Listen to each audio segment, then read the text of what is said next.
আসসালামু আলাইকুম। আজকে নতুন আরেকটা রেসিপি নিয়ে আসছি। এটা আমার কাছে সম্পূর্ণ নতুন মাশরুমের ভর্তা। আমি কখনো করিনি, আজকে প্রথম ট্রাই করলাম, আপনাদের সামনে সেটাই শেয়ার করছি। আমি কতদিন ভর্তার ভিডিও দিয়েছিলাম, শর্ট ভিডিও। অনেকেই বলতে পারেননি, আসলে বলার কথা না, কারণ এই ভর্তাটা সচরাচর অনেকেই খায় না, খেতে জানেও না। তো প্রথমে আমি মাশরুমটাকে 10 মিনিট পানিতে ভিজিয়ে রেখে তারপর ছোট ছোট করে ছিঁড়ে ওটাকে পানি চিপে ফেলে দিয়েছি। ফেলে দিয়ে আমি এখানে গোটা রসুন, গোটা পেঁয়াজ, আস্ত কাঁচামরিচ, আস্ত শুকনা মরিচ তেলের উপর নাড়াচাড়া করে হালকা একটু রং চেঞ্জ হলে লবণ দিয়েছি, হলুদ দিয়েছি, আস্ত জিরা দিয়েছি।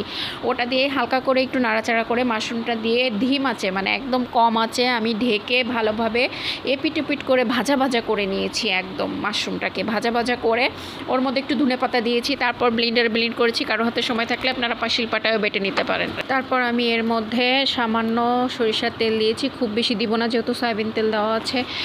আপনারা বিশ্বাস করবেন না, এত মজার ভর্তা আমি প্রথম খেয়েছি। আপনারা একবার ট্রাই করবেন, যদি ভালো লাগে আমার পাশে থাকবেন।